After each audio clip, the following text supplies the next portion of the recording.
Valentine's day. Happy Valentine's Day. Happy Valentine's Day. दुनिया के सबसे बड़े फेस्टिवल्स में से एक। इस एक ही दिन में चॉकलेट्स, फ्लावर्स और कार्ड्स की वजह से पूरी दुनिया में बिलियंस ऑफ डॉलर्स का बिजनेस होता है। लेकिन अब इस दिन को मनाना चाहिए, नहीं मनाना चाहिए, ये तो बहुत बड़ी डिबेट है। लेकिन क्वेश्चन ये है कि ये दिन वैलेंटाइंस डे आखिर आया कहां से? और मोस्ट इंपॉर्टेंटली, ये सारा पैसा बिलियंस ऑफ डॉलर्स किसकी जेब में जाता? आज से 2000 साल पहले पूरी दुनिया में सिर्फ एक ही सुपर पावर थी, द ग्रेट रोमन एम्पायर। और जैसे ही एम्पायर अपनी ताकत की पीक तक पहुंची, एग्जैक्ट उसी टाइम अल्लाह ने इसी एम्पायर के अंदर अपना एक माइटी पैगंबर भेजा, ईसा अलैहिस्सलाम। ईसा अलैहिस्सलाम बाकी सारे पैगंबरों से बहुत डिफरेंट थे, क्योंकि एक तो वो बहुत बड़े मिरेकल से पैदा हुए थे, और जैसे ही वो बड़े हुए अल्लाह ने उन्हें अपनी तरफ से एक बहुत ही यूनिक पावर दी, जिससे वो किसी भी बीमार इंसान को सिर्फ एक हाथ के टच से बिल्कुल ठीक कर देते थे। और आगे जाकर ईसा अलैहिस्सलाम इसी पावर को यूज करके फलस्तीन के गरीब लोगों की मदद करने लगे, जिससे वो बहुत ही छोटी एज में फलस्तीन के सबसे फेमस आदमी बन गए। जिसके बाद वो जहां भी जाते थे, हजारों लोगों का क्राउड उन्हें देखने के लिए जमा हो जाता था।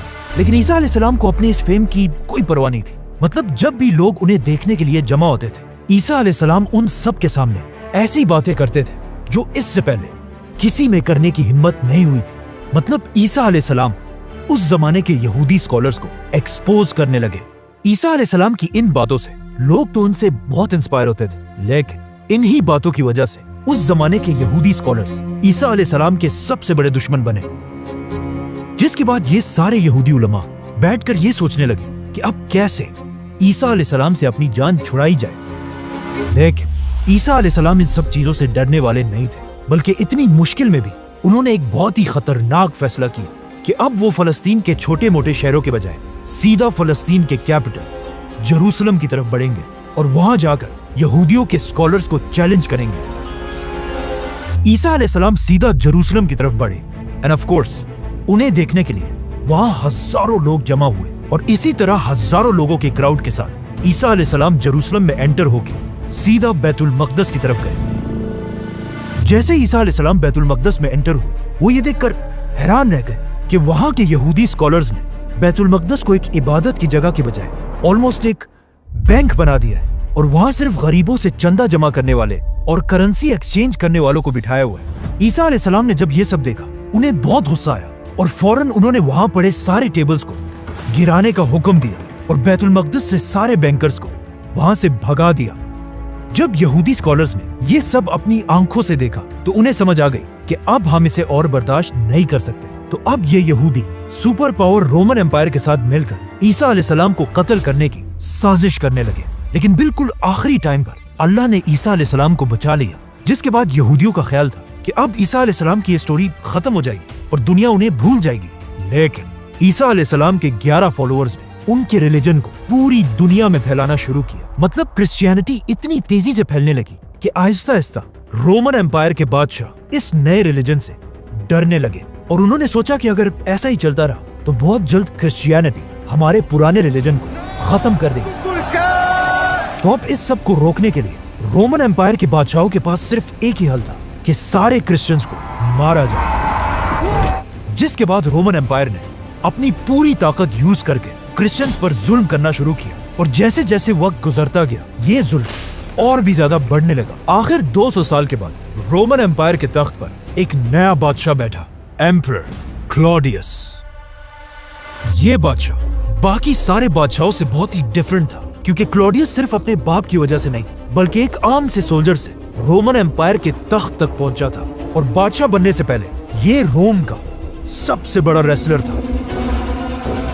तो अब जैसे ही क्लॉडियस दुनिया का सबसे बड़ा बादशाह बना, उसने अपनी फौज को यूज करके अपने खिलाफ हर बगावत को क्रश करना शुरू कर दिया। लेकिन इतनी बड़ी फौज के बाद भी एम्परर क्लॉडियस ने यह नोट किया कि उसकी फौज उस जज्बे से लड़ ही नहीं रही जिस तरह वो चाहता है। और जब क्लॉडियस ने पूछा कि ऐसा क्यों है, तो उसे बताया गया कि हमारी army, the great Roman army में ज्यादा सोल्जर्स बहुत ही यंग है, और जैसे ही इन यंग लड़कों की शादी होती है उसके बाद इनमें लड़ने का जज्बा बिल्कुल खत्म हो जाता है। ये सुनकर क्लॉडियस ने कहा कि अच्छा तो ये बात है। जिसके बाद आज क्रिश्चियंस की कहानियों में कहा जाता है कि क्लॉडियस ने एक बहुत ही अजीब ऑर्डर दिया कि आज के बाद पूरी रोमन एम्पायर में कोई भी यंग सोल्जर शादी नहीं करेगा। शादियों पर बैन लगाने से रोमन आर्मी की स्पीड तो बढ़ गई, लेकिन यहाँ की आवाम अपने बादशाह से नफरत करने लगी, क्योंकि शादियों को बैन करने के बाद रोमन एम्पायर में बेहयाई और रेप के केसेस बहुत ही ज्यादा बढ़ गए। और जैसे ही बेहयाई अपनी पीक तक पहुंची, ये एग्जैक्ट वही टाइम था कि जब एक आम क्रिश्चियन प्रीस्ट सेंट वैलेंटाइन ने यह फैसला किया कि अब बादशाह के इस रूल को और बर्दाश्त नहीं किया जा सकता। अब इससे आगे हिस्ट्री में तो कहीं नहीं लिखा, लेकिन क्रिश्चियन कहानियों में कहा जाता है कि सेंट वैलेंटाइन अपनी जान की परवाह किए बगैर रोमन बादशाह से छुप छुप कर यंग लोगों की शादियां कराने लगा। जब लोगों को इसका पता चला तो वो दूर दूर से सेंट वैलेंटाइन के पास आने लगे, और इस तरह सेंट वैलेंटाइन ने अकेले रोमन एम्पायर में बेहयाई के खिलाफ एक बहुत बड़ी कैंपेन शुरू की। लेकिन आहिस्ता आहिस्ता इतने लोगों की शादियां हुई कि ये खबर किसी तरह रोमन एम्पायर के बादशाह क्लॉडियस तक पहुंची, जो इस वॉरियर बादशाह के खिलाफ एक बहुत बड़ी बगावत थी। तो आखिर एम्परर क्लॉडियस ने हुक्म दिया कि ये वैलेंटाइन जो भी है, इसको ढूंढकर इसका सर काट दिया जाए।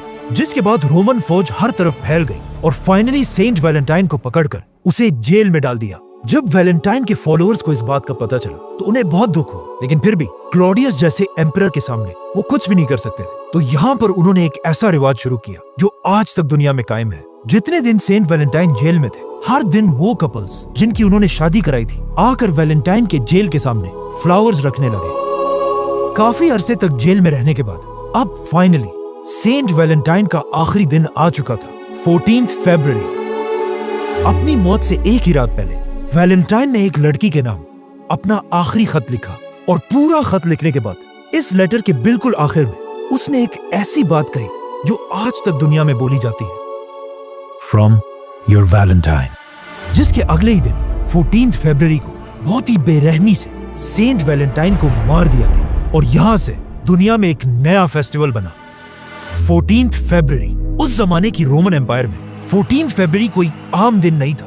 ये एक ऐसा दिन था जब रोमन एम्पायर के सारे लोग एक जगह जमा होकर अपने इस खुदा को खुश करने के लिए एक बहुत बड़ा फेस्टिवल मनाते थे, जो कोई आम फेस्टिवल नहीं, बल्कि इस फेस्टिवल में रोमन एम्पायर के लोग बेहयाई के सारे लिमिट्स क्रॉस कर देते थे और ऐसी ऐसी बेशर्मी की हरकतें करते थे जिन्हें यहाँ एक्सप्लेन करना भी बहुत मुश्किल है। तो अब रोमन एम्पायर में 14 फरवरी एक बहुत बड़ी कंफ्यूजन थी।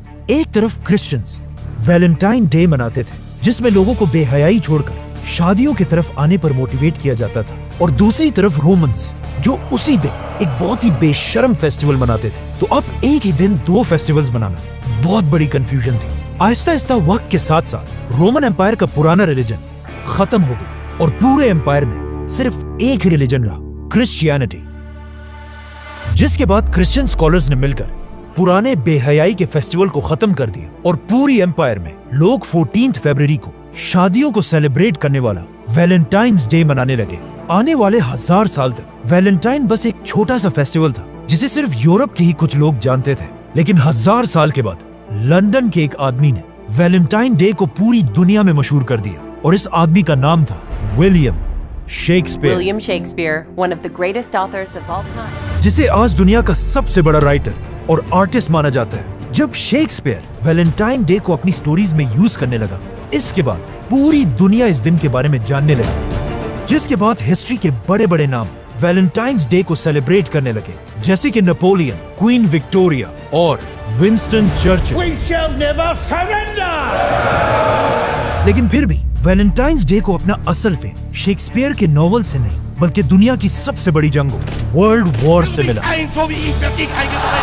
जिसमें करोड़ों लोग अपने फैमिलीज को छोड़कर जंग की तरफ जाने लगे, जो एक बहुत ही मुश्किल काम था, क्योंकि लाखों बाप अपने बच्चों से, हस्बैंड्स अपनी वाइफ से और बेटे अपनी माओ से जुदा हो गए। अब लोगों के इन सारे इमोशंस को अमेरिका के एक छोटा सा बिजनेसमैन बहुत गौर से देख रहा था, जिसकी एक छोटी सी प्रिंटिंग की दुकान थी, हॉलमार्क, और इसी दुकान से उसने दोबारा वैलेंटाइन डे के कॉन्सेप्ट को जिंदा करना शुरू किया और वैलेंटाइन्स डे के लाखों कार्ड्स प्रिंट करके उन्हें अमेरिका के हर घर तक पहुंचाया। मतलब वर्ल्ड वॉर में वैलेंटाइन के इतने कार्ड्स छप चुके थे कि लोग सिर्फ अपनी फैमिलीज को नहीं बल्कि दुश्मनों को भी यही कार्ड्स भेजते थे, जो ऊपर से तो वैलेंटाइन के कार्ड्स थे लेकिन उनके अंदर सिर्फ गालियां ही होती थी। जैसे ही जंग खत्म हुई, हॉलमार्क सिर्फ छोटे से दुकान से दुनिया की सबसे बड़ी कंपनीज में से बनी। लेकिन वर्ल्ड वॉर के बाद हॉलमार्क ने देखा कि लोग आहिस्ता आहिस्ता वैलेंटाइन मनाना भूल रहे हैं, जिसकी वजह से उनका बिजनेस बहुत तेजी से नीचे गिरने लगा। तो यहाँ से उन्होंने अपनी पूरी स्ट्रेटेजी को बदल दिया और एक बहुत ही खतरनाक नया प्लान बनाया जिसे आज तक दुनिया में यूज किया जाता है, जिसमें हॉलमार्क न्यूज़पेपर, रेडियो और टीवी में सीधा औरतों को टारगेट करने लगा। Mary, what's the matter? और उन्हें ऐसा फील कराने लगा कि अगर किसी औरत को It's the little things, John. Valentine's पर गिफ्ट ना मिले, उसकी कोई औकात ही नहीं। You forgot to get me a Hallmark Valentine card.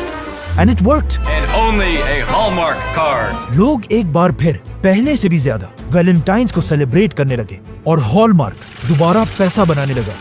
ये देखकर बाकी कंपनीज ने भी पैसा बनाने के लिए हॉलमार्क को फॉलो किया। फॉर एग्जाम्पल कैडबरी, जिसने पहली बार हार्ट शेप चॉकलेट्स बनाए और ऐसी कैंपेन चलाई कि अब वैलेंटाइन्स पर कार्ड के साथ साथ चॉकलेट्स देना भी लाजमी है। जिसके बाद गोल्ड, डायमंड और फ्लावर कंपनीज भी वैलेंटाइन्स डे को यूज करने लगे और आज भी उसी स्ट्रेटेजी को सबसे ज्यादा सोशल मीडिया कंपनीज यूज करती है, जिससे वैलेंटाइन एक बहुत बड़ा फेस्टिवल तो बन चुका है। लेकिन ये बड़ी बड़ी कंपनीज वैलेंटाइन्स के दिन लोगों पर इतना प्रेशर क्रिएट करती है कि कुछ लोग इसे बर्दाश्त नहीं कर पाते। Valentine's Day tragedy, the profile of an accused school shooter.